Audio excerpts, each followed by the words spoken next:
think a lot about my place in this social matrix in which I have been born. I am very hesitant to go along with it, to go along with the games that we are expected to play. And I feel that the analogy of a game of football is very useful in understanding this, in understanding our place in society, and in understanding what it means to live a life in which you are loyal to the truth of things, in which you're living in the real world instead of the fantasy world that other people would like you to play, would like you to live according to. So picture a man who is in a field, born into a field. Nice field, beautiful. And all of a sudden he comes across a bunch of other people, and they tell him that it's not just a field, it is a football pitch. And lo and behold, they've mowed all the grass down, and they've drawn some lines on the ground and put up some goalposts, of course, completely constructed goalposts. And they really take it very seriously, you know. Maybe they've got a few goals. Maybe their team, they feel, is ahead. Maybe they've already got a trophy or two under their belt. They've worked really hard for it all. You know, they've suffered for their goals and their trophies. And so it's difficult for them to really see anymore the unreality of it, how artificial it is, how constructed and contingent it is, how completely dependent it is on the imagination of human beings, how completely contingent it is on the human mind. It's not something given. What's given is the experience of a field, but the game exists only in the minds of the other players and perhaps the spectators. The people playing the game believe that it's real, and so they believe that it has winners and that it has losers. And if you refuse to play the game, you will be called a loser. You will be told that you are perhaps too shit in various ways to play the game, and so you must be a loser if you choose not to play it. The idea that you might not want to play it because you want to avoid the striving and suffering and general aggravation that's involved in playing it seems to be quite lost on them. And it seems to me that if you want to, walk the Buddhist path or the Taoist path and live a life free from unnecessary suffering and struggle and striving, then understanding your place in society in terms of artificial games and the need to extricate yourself from those games is quite useful. It is, of course, quite difficult to extricate yourself from the social games. It seems that pretty much the whole world has been turned into a huge football pitch, and everywhere you turn, people are playing different games, and they cling to the games that allow them to feel superior to other people in various ways. And I would suggest that if you want to escape the game, you need to escape the idea that you're superior to other people. You have to recognize the inescapable equality between you, the homeless man, the Queen of England, and the cockroach crawling about in the corner of your cupboard. There is no difference in value between you. And once you accept that, your need to construct and play along with games is diminished.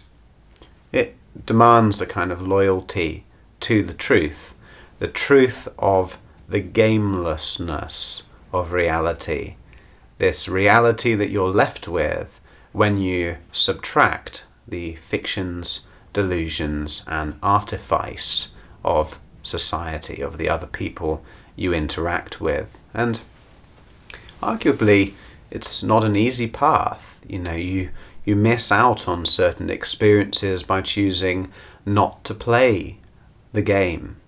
take football again as our example. The man who has just scored the goal feels real joy. I mean, it's fleeting, and he's had to work very hard for that fleeting joy, but it's as real as any other experience. There is a kind of reality to that is somehow facilitated by this game playing. So by choosing not to play the game, you're going to miss out on the high points of achieving the goal. You're also going to have to endure a lot of shit from the people who are caught up in the game, who insist that the delusion is real and important. They might also have a vested interest in you playing the game. Perhaps they've spent a long time teaching you to play football so that you can play for their team and help them win some trophies to show off to other people. And they're frustrated by your reluctance to play the game. They will call you all sorts of things. They'll tell you you're a loser, and they'll tell you you're a failure. They'll tell you that you're wasting your life because you're not playing their game. Okay. And all of these things add a kind of unpleasant psychological pressure to play along, to play the football, even if deep down you know that it is nonsense. And I think that many of the people who seem to have done most well in the game, who have won the game from a certain point of view, because they're in such a secure position of success, they are in the best position to see the unreality of the game. So I mentioned before the homeless man and the Queen of England. I would like to think that the Queen of England is intelligent enough to understand the bullshit behind the game that she seems to have won. Like in British society, the Queen is very much the winner of the class game. There are many people more wealthy than the Queen, but they do not have a higher social status than she does. But she has spent her lifetime surrounded by people playing along with this game, presumably on some level knowing how artificial it is, how contingent it is on the silly ideas that other people have in their head, ideas that, she needs to play a role in perpetuating and instilling by getting children to sing God Save the Queen. And I mean, she has minions to do all of that for her. But I would like to think that the Queen knows it's all bullshit as well, and that on some fundamental level she is equal to you and I, to the homeless man and to the cockroach. There's no real difference, despite the conventional idea that there is. So I suppose I'm not telling you not to play the game. I'm simply expressing my own will not to play the game. And to any of my family members who are wondering where it all went wrong in my life, which is something that I do hear them talking about, which is quite upsetting, they should understand that from my point of view it's all going perfectly well, because my main goal in life is to not play the bullshit games that they have succumbed to. Games which in the end are completely meaningless and inconsequential. If you don't believe me about how inconsequential they are, simply ask the asteroid that's slowly hurtling its way towards this planet, due to hit us in either 10 years or 10 million years or 100 million years, I don't know, but the inconsequentialness of human life will at some point become quite apparent at that point, since all things are impermanent, including our species. That's a nice cheerful note for me to end this video on.